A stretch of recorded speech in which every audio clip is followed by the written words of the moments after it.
Salam à toutes et à tous, donc aujourd'hui on va revenir sur le repositionnement stratégique de l'Espagne sur le dossier du Sahara marocain et sur la énième humiliation de la diplomatie algérienne qui pensait avoir l'Espagne sous son contrôle grâce au gaz. On se rappelle tous de la célèbre phrase du prédécesseur de l'Amamra qui lui a valu d'être remplacé. Je parle de Boukadour qui avait choqué son pays en disant que l'Espagne et l'Algérie avaient des positions tellement identiques qu'Arantxa González pouvait parler au nom de l'Algérie. Regardez. Estamos tanto cercanos que la ministra Arantxa podía hablar en mi nombre, en nombre de Argelia, por favor. Sí. Avec les récentes déclarations de Pedro Sánchez, j'imagine que ce n'est plus le cas. C'est aussi drôle de voir que Boukadour et Arantxa González ont tous les deux été limogés et que notre Nasser Bourita national est toujours là à enchaîner les revers diplomatiques à ses adversaires politiques. Donc Pedro Sánchez a déclaré dans une lettre officielle adressée au Royaume du Maroc que l'Espagne considérait le plan d'autonomie marocain comme la solution la plus crédible et réaliste pour résoudre le conflit. En soi, ça n'a rien de révolutionnaire, c'est la position de beaucoup de pays comme la France et les États-Unis. C'est aussi la position des Nations Unies depuis que le langage des résolutions a évolué vers la solution juste, durable et mutuellement acceptable. On ne parle plus de référendum aux Nations Unies, mais de négociations politiques en vue d'arriver à un accord qui satisfasse tous les parties au conflit. Une évolution que le régime militaire de l'Est refuse de voir. Les instances des Nations Unies savent qu'un référendum est techniquement impossible à organiser. L'Algérie a toujours refusé de recenser les réfugiés. Cela pose d'énormes problèmes juridiques car il est impossible de déterminer l'origine de ces populations. Il y a énormément de subsahariens dans les camps qui n'ont aucun lien historique avec le Sahara. Il y a aussi beaucoup de Mauritaniens et d'Algériens. Les dirigeants algériens précédents étaient assez malins pour donner l'impression d'une certaine neutralité dans le dossier. Les dirigeants actuels ont complètement fait tomber les masques et ils ont affiché un soutien acharné pour les miliciens du Polisario, ce qui est extrêmement contre-productif auprès des instances onusiennes. Ils continuent à adopter la rhétorique de l'Algérie neutre dans un conflit qui leur est étranger, et en même temps ils continuent de militer pour le Polisario auprès des institutions internationales, et ils ne cachent même plus leurs intentions. Cette stratégie brouillonne de la diplomatie algérienne met en évidence l'hypocrisie et la double face du régime algérien. La diplomatie marocaine a apporté les preuves que l'acteur principal de ce conflit est bel et bien l'Algérie. Il n'y a plus aucun doute et les diplomates du monde entier le savent. C'est dans ce contexte que l'Espagne a choisi de revoir sa position historique de neutralité positive dans le dossier du Sahara pour se ranger définitivement du côté du Maroc, au détriment de ses intérêts avec l'Algérie. Cette annonce a pris de court la diplomatie algérienne qui ne s'attendait pas à une déclaration aussi radicale. Car ce qui est révolutionnaire dans l'annonce de Pedro Sánchez, c'est qu'il a déclaré que l'Espagne et le Maroc s'engageraient à préserver et respecter l'intégrité territoriale des deux pays, et ça inclut bien évidemment les territoires des provinces du Sud. Suite à l'annonce de Pedro Sánchez, la diplomatie algérienne a maladroitement rappelé son ambassadeur en poste à Madrid pour consultation. Encore une fois, il y a un certain amateurisme en Algérie. Rappeler un ambassadeur est un geste fort. L'Algérie ne cesse de multiplier les contradictions.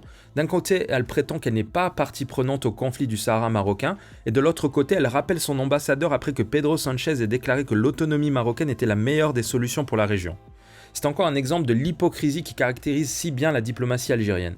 D'ailleurs, au moment même de l'annonce, on apprenait que l'Amamra était en Chine où il affirmait que l'Algérie respectait l'idée d'une Chine unique en occultant complètement le droit du peuple ouïghour à l'autodétermination.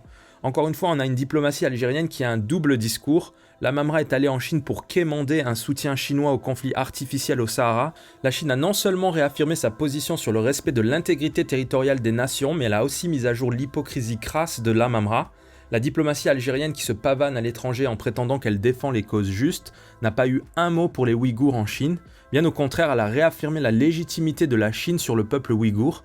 Vous n'entendrez jamais la diplomatie algérienne prendre le parti des Kurdes, des Ouïghours, des Kosovars ou encore des Tchétchènes.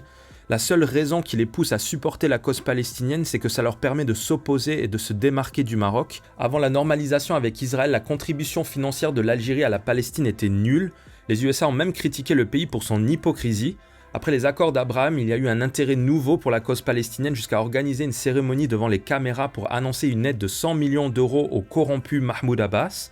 80% des Palestiniens veulent qu'il démissionne, mais pour Alger, peu importe, ce qui compte c'est de se donner l'image du généreux soutien au pauvre peuple palestinien opprimé. C'est une opération de communication orchestrée pour redorer le blason de la diplomatie algérienne, mais ça n'a pas marché, la mesure a été critiquée en Algérie et elle est passée presque inaperçue à l'étranger. C'est aussi contre-productif de donner des sommes d'argent à une entité corrompue comme le Fatah. Il est fort probable qu'une grosse partie de cet argent aille dans la corruption. Le reste profitera à Israël, l'argent transite par des banques israéliennes et les biens achetés proviennent d'entreprises israéliennes. Israël contrôle tous les biens qui rentrent en Palestine. Le Maroc préfère construire des hôpitaux ou fournir de l'assistance directe. L'Algérie est aussi hypocrite vis-à-vis des États qui ont repris des relations avec Israël. On l'a vu avec la Turquie qui a repris des contacts très forts avec Israël et ça n'a pas nécessité de réaction d'Alger. Plus récemment, Alger a fait partie des rares pays qui se sont abstenus de condamner la Russie aux Nations Unies pour son intervention en Ukraine. Encore une autre contradiction, l'Algérie critique la soi-disant colonisation du Sahara occidental par le Maroc et en même temps elle refuse de condamner l'invasion de l'Ukraine par la Russie. C'est assez ironique de voir les Algériens soutenir leurs fournisseurs russes, eux qui nous reprochent sans cesse d'être les esclaves de l'Occident, alors que le Maroc a pris la liberté de ne pas participer au vote. Si le Maroc était un pays soumis à l'Ouest comme l'Algérie est soumise à la Russie, le pays aurait condamné la Russie au sein des Nations Unies. Les Algériens ne réalisent même pas que la multiplication des contradictions sur la scène internationale a un effet désastreux sur leur diplomatie.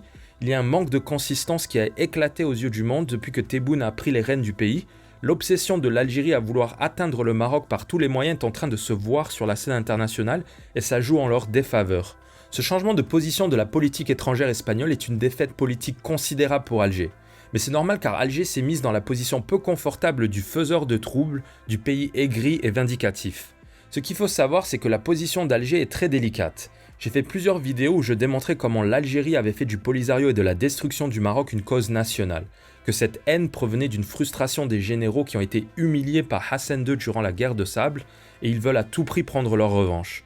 La diplomatie algérienne est dédiée complètement à la cause du Polisario.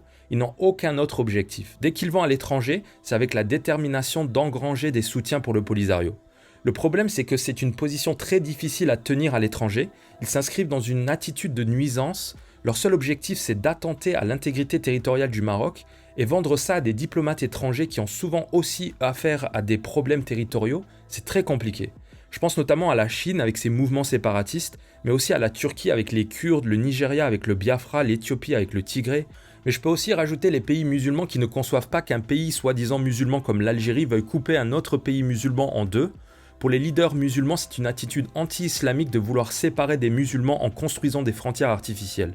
Quand l'Amamra voyage dans ces pays pour leur parler du Polisario, ça sonne très mal à l'oreille des dirigeants de ces pays qui souvent font eux-mêmes face à des mouvements séparatistes très virulents. Même l'Algérie doit faire face à un mouvement d'indépendance kabyle très actif en France et réprimé en Algérie. Mais on a aussi appris récemment qu'un mouvement d'indépendance dans le Sahara central avait attaqué des soldats algériens qui patrouillaient dans la ville occupée de Timiaouine. Le Maroc devrait d'ailleurs aider ces combattants de la liberté en leur donnant un pied-à-terre à Smara et en leur donnant des armes pour lutter contre la colonisation algérienne. Je rappelle que le Sahara central n'a été rattaché à l'Algérie française qu'en 1934. Ce territoire n'a jamais fait partie de l'Empire ottoman. Il n'a aucun lien historique avec l'Algérie contemporaine. C'est pourtant un territoire qui regorge de ressources naturelles et dont les populations locales vivent sous assistance de l'État. Ils ont donc plus que quiconque le droit à l'autodétermination. Le Maroc s'honorerait à soutenir cette cause juste. Vous voyez à quel point il est très facile de reprendre le discours hypocrite de l'Algérie et l'utiliser contre elle. Ces deux poids deux mesures quand il s'agit du Maroc deviennent de plus en plus visibles à l'international. Dans la cour de récré, personne n'apprécie les derniers de la classe qui répandent des fausses rumeurs sur les bons élèves. Ce sont généralement des perdants aigris et frustrés. Et c'est cette image que reflète la diplomatie algérienne, une diplomatie frustrée, peu sûre d'elle, qui n'a comme seul horizon que de nuire à son voisin qu'elle jalouse nuit et jour. Une diplomatie malade qu'on nous a vendue comme l'arme fatale pour lutter contre le Maroc. On se souvient de tous les articles qui annonçaient l'Amamra comme le diplomate qui allait donner des sueurs froides au Maroc. L'Amamra n'a même pas rencontré Anthony Blinken, qui est son homologue américain. Il n'a même pas organisé une réunion de la Ligue arabe. Il s'est mis à dos tous les rois du Golfe qui ont tous réaffirmé avec force leur attachement à l'intégrité territoriale du Maroc. Il n'arrive même pas à convaincre la Russie d'adopter une approche plus hostile au Maroc. Il vient d'humilier l'Algérie en allant supplier la Chine de soutenir la cause du Polisario en échange d'une désolidarisation à la cause des Ouïghours. Enfin, l'ultime aveu d'échec, c'est la déclaration de Pedro Sánchez qui a complètement surpris la diplomatie algérienne, qui a dû rappeler dans la panique son ambassadeur et montrer par là même son implication dans le dossier du Sahara. Bref, le gaz et le pétrole ne suffisent pas, il leur manque la cohérence et le talent. En conclusion, la diplomatie marocaine vient d'engranger une nouvelle victoire diplomatique en neutralisant définitivement l'Espagne. Le Maroc vient aussi d'isoler l'Algérie qui pensait qu'elle avait réussi à rallier l'Espagne à sa cause perdue.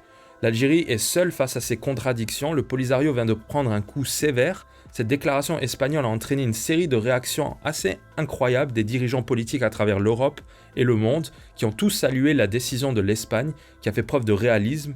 L'espoir, c'est que d'autres pays européens suivront, notamment l'Italie et la Grande-Bretagne, qui pourraient être les prochains à suivre la voie de la raison. Voilà, c'est tout pour aujourd'hui, et je vous dis à la prochaine pour une autre vidéo.